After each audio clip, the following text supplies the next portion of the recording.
Estaba Betsy Chávez dispuesta a dar legalidad al golpe de Estado. Me dice que van a reestructurar el Estado, que eso va a ser pronto, que van a hacer muchos cambios. Yo le pregunto, ¿cuándo?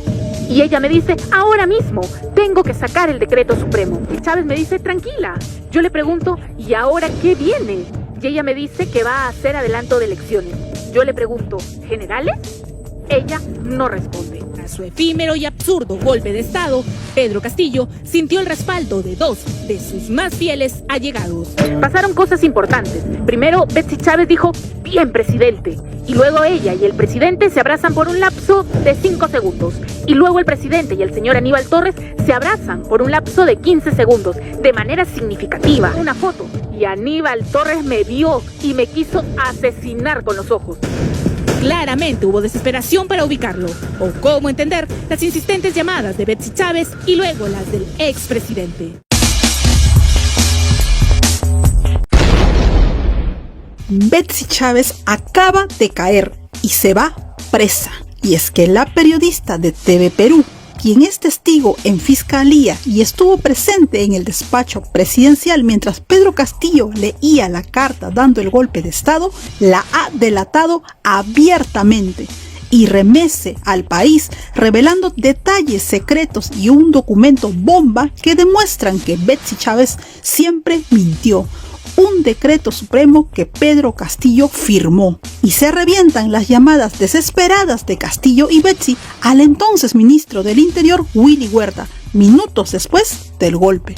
Volvemos ahora sobre un capítulo no cerrado de nuestra historia reciente, el golpe de Pedro Castillo. Betsy Chávez, nos ocupamos ahora de ella, ha dicho que no sabía nada del mensaje, a pesar de que ella llevó las cámaras y llevó al equipo para que se leyera el mensaje que se leyó. Sin embargo, con documentos en la mano, nos demuestra y nos muestra que la ex primera ministra, la ex jefa del último gabinete de Castillo, no ha dicho la verdad. Había un plan después 7 de diciembre, y ella era una de las principales responsables de su ejecución. ¡Viva el Perú! Doctor Torres, al terminar el discurso del entonces presidente Castillo, supuso, entendió, asumió que él había cometido un delito, ¿o no? Sí, por supuesto, por supuesto. Es el amigo, abogado e incondicional asesor de Pedro Castillo admitiendo que el expresidente sí cometió delito al dar su mensaje. Asumió que él había cometido un delito, ¿o no? Sí, por supuesto, por supuesto. En exclusiva, detalles desconocidos de lo ocurrido el 7 de diciembre en las entrañas del poder. El presidente no presentó ninguna norma jurídica para alterar la situación del sistema de justicia. Ninguna. Tampoco presentó ninguna norma jurídica para que se establezca un tope de queda. ¿Quién sería la encargada de elaborar la norma jurídica de la que tanto habla Aníbal Torres? Todo apunta a la ex premier. Un testimonio la pone en jaque. Betsy Chávez me dice, tranquila. Yo le pregunto, ¿y ahora qué viene? Y ella me dice que va a hacer adelanto de elecciones. Yo le pregunto, ¿generales? Ella no responde. Sí había un plan posterior al golpe de Estado. Sí se habían planeado medidas a adoptar. Sí tenía la premier un rol que elaborar de acuerdo a una testigo de excepción. Me dice que van a reestructurar el Estado, que eso va a ser pronto, que van a hacer muchos cambios, que no se puede seguir gobernando con esta clase política. Y le pregunto, ¿cuándo? Y ella me dice, ahora mismo, tengo que sacar el decreto supremo. ¿Estaba Betsy Chávez dispuesta a dar legalidad al golpe de Estado? Tengo que sacar el decreto supremo. Una frase que, según la testigo, la premier volvió a repetir minutos después. Le preguntamos a la ex premier por la entrevista y nos dice, más tarde, luego porque tengo que sacar el decreto supremo. existe una historia no contada que compromete aún más a la expremier que se dice inocente y que hoy alega haber sido sorprendida con el mensaje de Pedro Castillo Terrones. Tomé conocimiento en el momento en que el presidente empezó a dar lectura. La única diferencia entre las personas que vieron el tema por televisión es que yo lo vi en vivo, al igual que los otros señores ministros y los otros funcionarios que estuvimos ese día en Palacio. Aquel día, ella solo ejecutaba órdenes, asegura. No cuestionó, no preguntó, ni increpó absolutamente nada. Acató a pie juntillas los pedidos del expresidente. Cuando el presidente baja de su despacho, todo sería de residencia, para que baje a su despacho, donde él atiende, despacho presidencial, el presidente me indica que llame a prensa, ¿no?, de TV Perú. Era la primera vez, porque yo estaba recién 2 semanas en el cargo de premier. Valgan verdades, nadie tenía conocimiento del mensaje que el presidente leyó, porque él lo sacó en ese momento, sacó ese mensaje. Y eso es los hechos que sucedieron el día 7 de diciembre. Betsy Chávez se muestra como una novata ministerial. No admite que se buscaron vías que no eran las habituales para hacer ingresar a un equipo de TV Perú hasta el despacho presidencial. Cuando ingresamos al despacho, veo al presidente. El presidente estaba muy serio, muy duro como una piedra. Yo me acerco a saludarlo, le estrecho la mano. Los hechos se pueden dilucidar con el testimonio completo de la reportera que ingresó al despacho presidencial a solicitud de la mismísima Betsy Chávez. Como yo veía súper duro al presidente, le hago un comentario para que se suelte. De repente un comentario innecesario. Le dije, presidente, yo me acuerdo de usted en el año 2016, cuando trabajaba en Tacabamba, y en alguna oportunidad me tocó visitarlo en su escuelita de Puña. Y el presidente se sonríe y me dice, me has mencionado, mi querida Puña. Y yo le digo, sí, presidente, yo me acuerdo. Y él me respondió, vamos a conversar de esto luego, con unos tragos si quieres, pero ahora tenemos algo que hacer. Las sonrisas, sin embargo, dieron paso a la desesperación. Los minutos se convirtieron en una eternidad para Castillo y su premier. Urgía que todo se realice a la brevedad posible. Desde el switcher de TV Perú me consultaron si el mensaje podía ser grabado porque no encontraban la cuña. Y yo le transmito la consulta a Betsy Chávez. Y ella responde que el mensaje tenía que ser en vivo necesariamente. Todo debía ser en vivo y en directo. No se daría opción a que alguien o algo frenara el discurso del expresidente. En un momento alguien le dice al presidente que el ministro Salas está afuera y el presidente dice, no, un ratito, y consulta con los presentes como mirando hacia la ubicación de Betsy Chávez y pregunta, ¿que entre o no entre? Y por señas, el mismo presidente dijo que no ingrese. Lo que ocurrió de ahí en adelante no solo fue presenciado por el equipo de televisión, sino también por el exministro del Interior, Willy Huerta, quien había sido convocado a Palacio de Gobierno por el mismísimo Pedro Castillo Terrones. Ministro y testigo coinciden en que Betsy Chávez mantuvo la calma todo el tiempo. Nada alteró su tranquilidad. Yo tomé una foto y Aníbal Torres me vio y me quiso asesinar con los ojos. El ministro Emiliano Bobbio parecía muerto, con un rostro de sepulcro.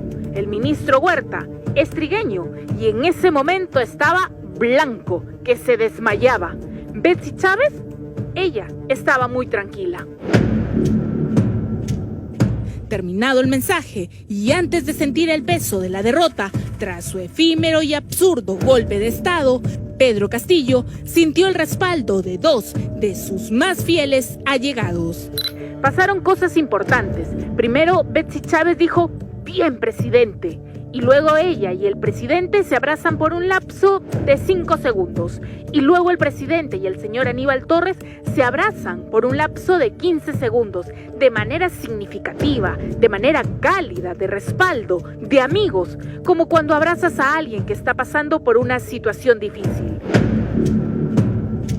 Parecía claro quiénes continuarían el plan, de acuerdo a la testigo, luego de haber visto aquellos abrazos cálidos y de respaldo.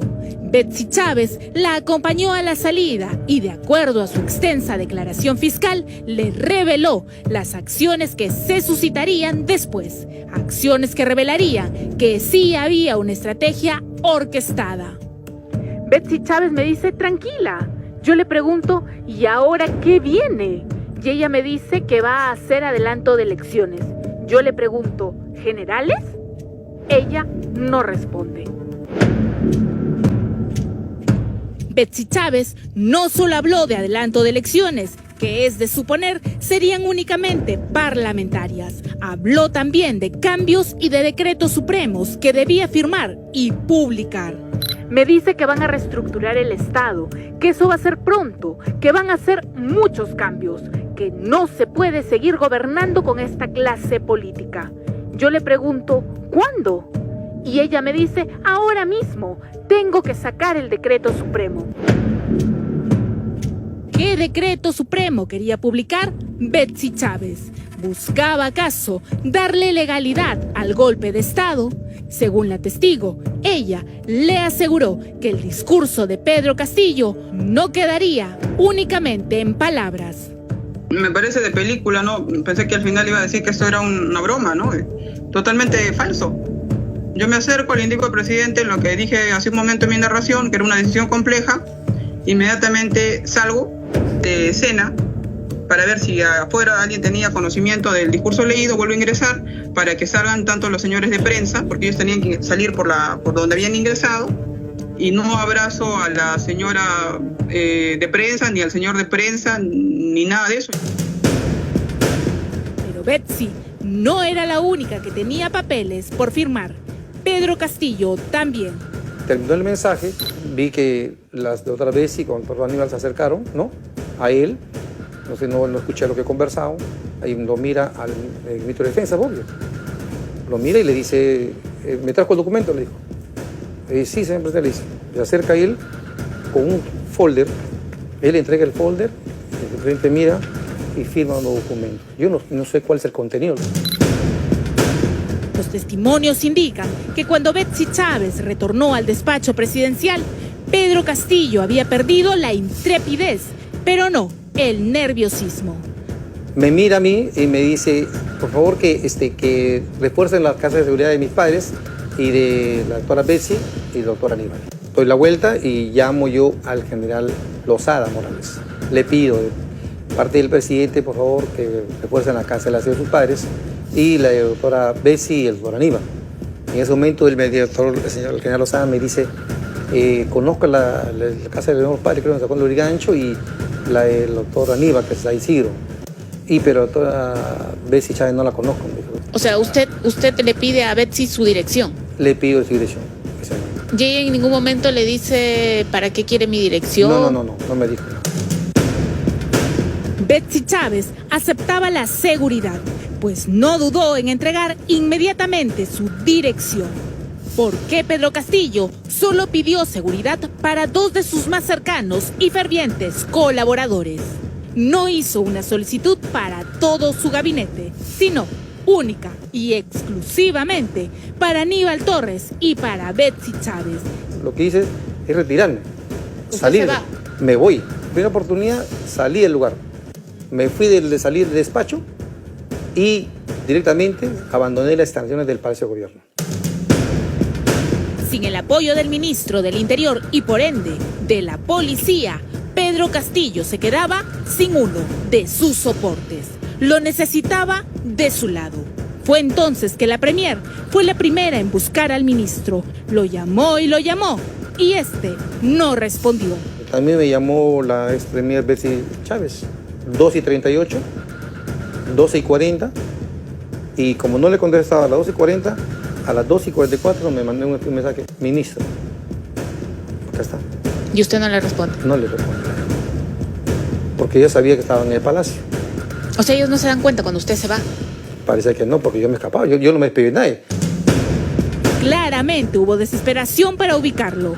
O cómo entender las insistentes llamadas de Betsy Chávez y luego las del expresidente. Él me llama a las 12:40. ¿El presidente? Él es presidente, acá está su... Ajá. ¿Listo? ¿Cuántas veces lo llama? 1, 2 y 3 veces. ¿Cuáles son las horas? 12:40, Ajá. 12:57 y 1:19. Todas esas llamadas son perdidas. Yo no la quise contestar. Yo no quise contestar. Betsy Chávez sabía que no podía perder al ministro Willy Huertas y por ende el control sobre la policía. ¿Cuáles eran las pretensiones de la ex premier?